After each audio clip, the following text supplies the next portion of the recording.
vamos a comenzar en esta sexta parte de la enseñanza de la segunda venida de Cristo. Vamos a comenzar con la introducción al tema de la iglesia de Cristo durante estos 20 siglos. La palabra eclesía, de donde se deriva la palabra iglesia, quiere decir asamblea o una asamblea, en este caso de creyentes, que se pone a un lado, un cuerpo escogido de creyentes. Esa es la iglesia de Jesucristo. Algunos dicen que esa palabra misma de eclesía se encuentra en el Antiguo Testamento, pero no podemos confundir, y creo que no es correcto llamar al pueblo antiguo iglesia del Antiguo Testamento. Es simplemente y sencillamente el pueblo de Israel. Ahora, estos 20 siglos de la iglesia, sin duda alguna, y vamos a demostrarlo por la palabra, que señalan el tiempo de la segunda venida de nuestro Señor Jesucristo. Si comenzamos a estudiar desde la cruz del Calvario el comportamiento de la iglesia en los 20 siglos, asombrosamente, el parecido es asombroso con el Antiguo Testamento, mejor, es asombroso en los tiempos y en el comportamiento de la iglesia. Amonestaciones que se hicieron tanto en el Antiguo Testamento como en el Nuevo Testamento acerca del comportamiento de cada uno de los cuerpos, de Israel como tal y de la iglesia como tal. La primera venida de Cristo a la tierra fue anunciada desde Abraham. Recuerden que el Señor Jesucristo él mismo le dice a los fariseos: Abraham se gozó de que había de ver mi día, y lo vio y se gozó. Lo cual ellos no pudieron entender. ¿Cómo, dicen ellos, cómo es posible que alguien que no haya cumplido, un hombre que no haya cumplido siquiera 50 años, haya sido visto por Abraham que murió hace 2000? No podían entender que Abraham por la fe había visto el día de Jesucristo. O sea que la promesa partió desde Abraham 2000 años antes. Y aunque pareció tardar la primera venida de Cristo, se terminó la espera con la anunciación de la Virgen María y el nacimiento del consejero admirable, Dios fuerte y Padre eterno, del cual hablaba Isaías, quien era Jesucristo, Jesús, Dios en medio nuestro, el Hijo de Dios, el Verbo de Dios, la segunda persona de la Trinidad encarnada con el fin de morir en la cruz y expiar nuestros pecados. Fue en el día y la hora que fue establecido desde la eternidad. No hubo una espera grande, fueron 2000 años, y más adelante podemos mostrar que no es grande la espera, es más grande la esperanza.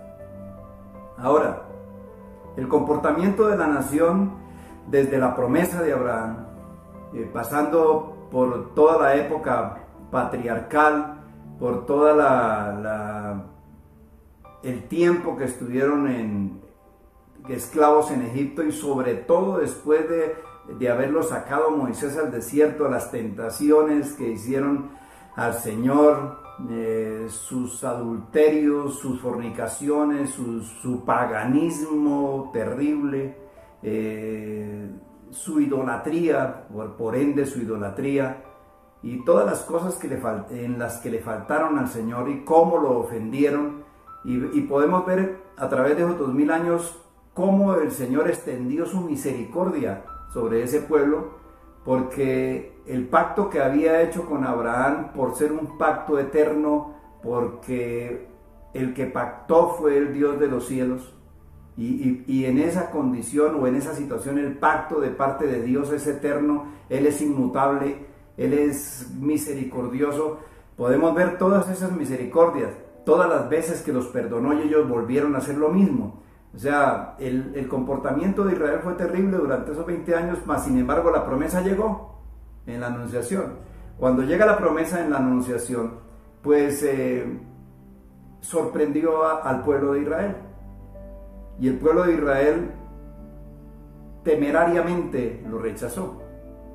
Ahora, cuando yo miro la iglesia, me doy cuenta que también a la iglesia se le amonestó en los albores de la iglesia, tal vez en el año 40 de la iglesia, Ya los apóstoles empezaron por el poder del Espíritu Santo, por la iluminación del Espíritu Santo, empezaron a amonestar a la iglesia acerca de su comportamiento, poniéndole como ejemplo a Israel, que no fuéramos nosotros a caer en lo mismo. Pues mi estimado amigo y hermano que comparte hoy esta enseñanza, quiero decirle que la iglesia durante los 20 siglos no fue superior al pueblo antiguo. Aunque a veces oye uno a cristianos jactarse de lo terrible que fue el pueblo y de lo buenos que somos nosotros o diferentes que somos nosotros al creer en Cristo, eso no es verdad. Si usted mira la historia de los 20 siglos de la iglesia, va a encontrar el mismo desenfreno que se encuentra en el Antiguo Testamento, aunque fuimos amonestados desde un comienzo.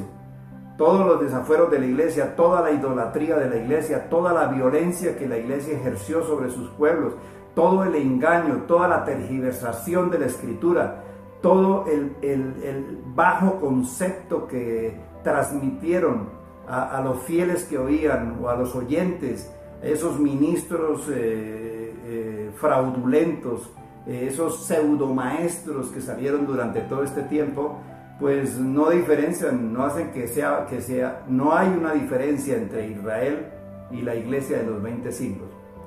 Y puede uno también curiosamente darse cuenta que desde el momento en que el Señor partió y los ángeles dijeron: ¿qué miráis, varones galileos? Este Jesús que veis subir al cielo, de la misma forma vendrá. Desde esa promesa de la segunda venida de Cristo ha pasado el mismo tiempo que de Abraham a la Virgen. Entonces hay muchas similitudes. Vamos a ver el comportamiento de la iglesia durante todo este tiempo. Ahora, cuando nos aprestamos a aprender de los 20 siglos de la iglesia, tenemos que hacer claridad que en el primer pueblo la promesa fue para toda la nación de Israel. La promesa se hizo a Abraham, que de sus simientes serían benditas todas las familias de la tierra.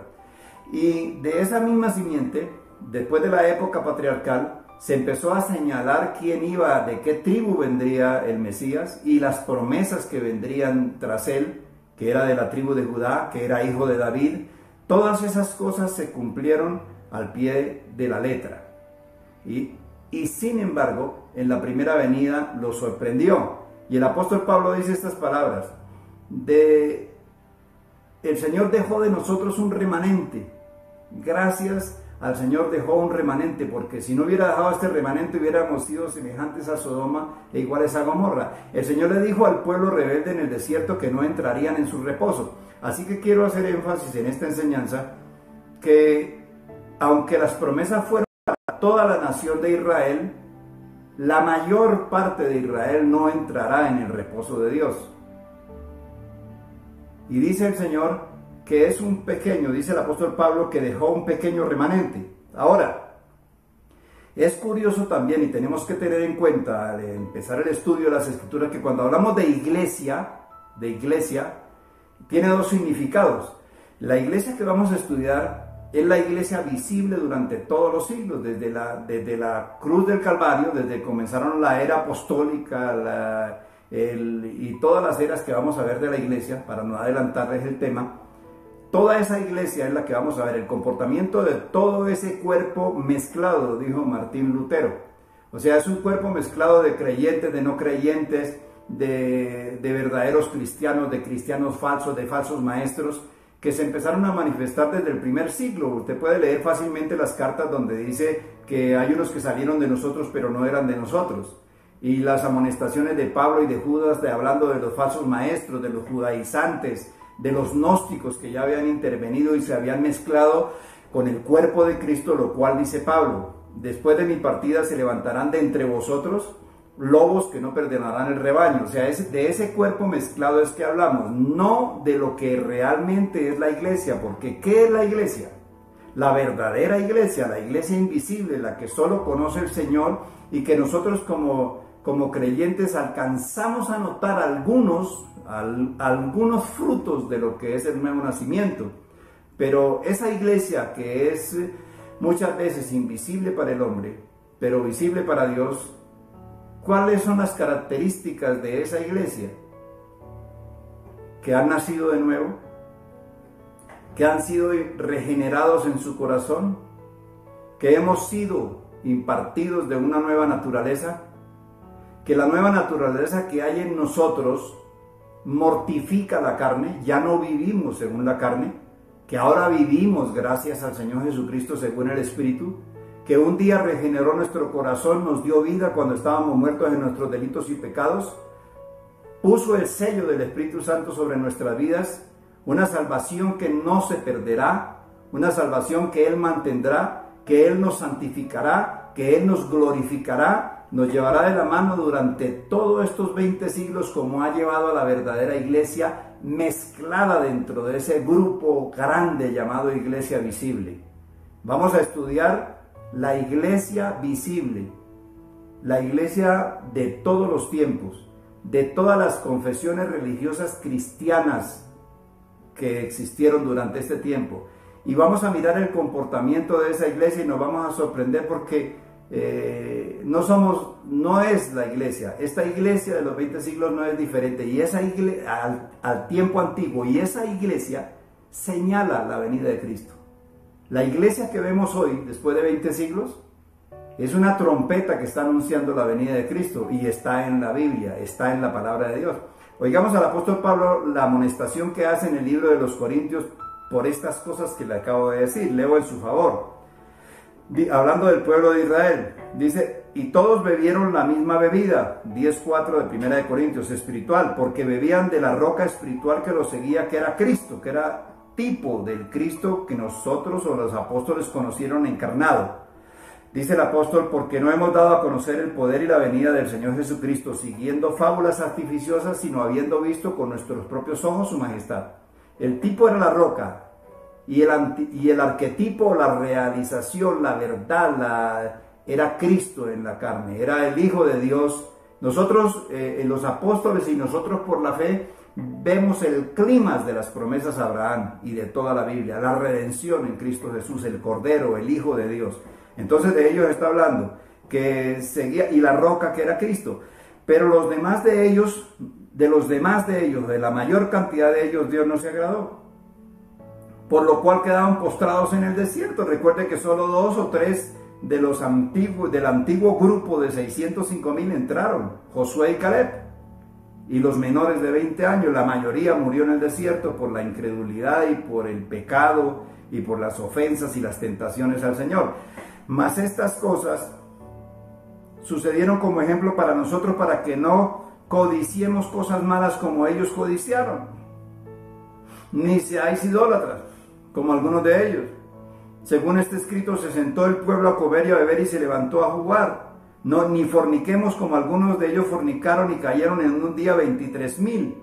Ni tentemos al Señor como también algunos de ellos le tentaron y perecieron por la serpiente. No murmuréis como algunos de ellos murmuraron y perecieron por el destructor. Y estas cosas, dice, y estas cosas les acontecieron como ejemplo y están escritas para amonestarnos a nosotros, a quienes han alcanzado los fines de los siglos. O sea, es una amonestación que hace el apóstol Pablo a los Corintios, diciéndole que nos comportemos diferente a lo que se comportó el pueblo antiguo, que tentaron a Dios, que fornicaron, en un día murieron 23,000, que fueron idólatras. Pues al mirar la escritura y al mirar la historia de la iglesia vemos que no fue diferente.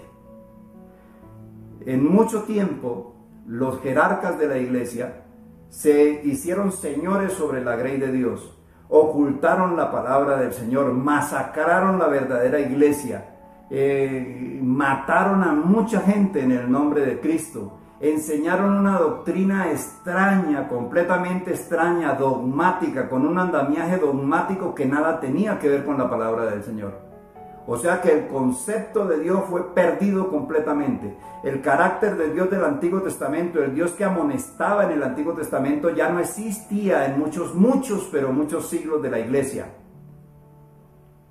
Se hizo idolátrica cuando se acomodó dentro de la doctrina de la iglesia un Cristo diferente al de la Biblia durante muchos años. Utilizaron el nombre del Señor Jesucristo, el nombre, solamente el nombre de Cristo y la palabra de Dios, y la cambiaron por las tradiciones orales de los jerarcas de la iglesia. Escondieron la verdad de Dios, como en el Antiguo Testamento, se hicieron paganos, metieron la idolatría, como lo vamos a ver en las 7 iglesias de Apocalipsis. Se infiltró la idolatría, resultó la iglesia adorando una cantidad de dioses ajenos, igual que en el Antiguo Testamento. Pero el Señor en su misericordia, igual que en el Antiguo Testamento, enviaba hombres de Dios que los llamaran a la amonestación, que los volvieran a las sendas antiguas. Hasta en eso es parecido los 20 siglos de la iglesia y los 20 siglos del Antiguo Testamento. Así que si en el Antiguo Testamento hubo un Jeremías que levantó su voz, en el Nuevo Testamento hubo un Juan Wycliffe que murió en la hoguera, por decir la verdad, un Lutero que fue perseguido, unos hombres de la Reforma que fueron perseguidos a través de un brazo armado de la iglesia reinante de esa época, que quemaron personas que decían la verdad. O sea que no se diferencian de los asesinatos u homicidios que cometieron, como dijo el Señor, a cuántos profetas mataron. Y de la misma manera, a cuántos hombres de Dios asesinaron en el Nuevo Testamento en el transcurso de la iglesia. Es una historia, si se quiere, vergonzosa de todo lo que ha sucedido. Se codiciaron riquezas y se hicieron ricos aprovechándose del poder que tenían, de la credulidad de la gente. Miles y miles de millones de personas siguieron sus enseñanzas, engañosas por demás. O sea que la historia de la iglesia es una historia fascinante desde el punto de vista de la venida de Cristo, desde el punto de vista de que el Señor durante ese tiempo de oscuridad siempre nos guardó, siempre tuvo misericordia, siempre envió una luz, siempre nos despertó en los momentos más difíciles, siempre estuvo con la iglesia en su tormento, en su esfuerzo, en su peregrinar por esta tierra. Siempre estuvo ahí, siempre estuvo amonestando. Y al final, cuando venga, la mayor parte de esa iglesia quedará sorprendida. Y solo un remanente de la iglesia, y solo un remanente de Israel, y una promesa de su primera venida, y una promesa de su segunda. Un comportamiento que deja mucho que desear en el Antiguo Testamento, un comportamiento que no es menos peor que el del Antiguo en la iglesia. Todas esas señales las vamos a ver, vamos a analizarlas, pues es un tema supremamente extenso y profundo, pero vamos a hacerlo digerible, vamos a hacerlo sencillo, vamos a tratar de entenderlo y sobre todo vamos a ir a la Escritura para leer y a la historia de la iglesia para darnos cuenta de los desafueros y darnos cuenta que prácticamente la iglesia de estos días es una trompeta que está señalando y anunciando que Cristo está a las puertas por venir. Lo invito pues a empezar esta enseñanza. Esta era una corta introducción. En la próxima clase comenzaremos con la historia de la iglesia desde la cruz del Calvario hasta el siglo III, qué sucedió con esa iglesia, y iremos agotando todo el tiempo de los 20 siglos de la iglesia para edificarnos y conocer más de la palabra y llenarnos de esperanza, porque estoy seguro de que el Señor podría venir esta misma noche. Que el Señor los bendiga y los invito a la segunda parte de esta enseñanza.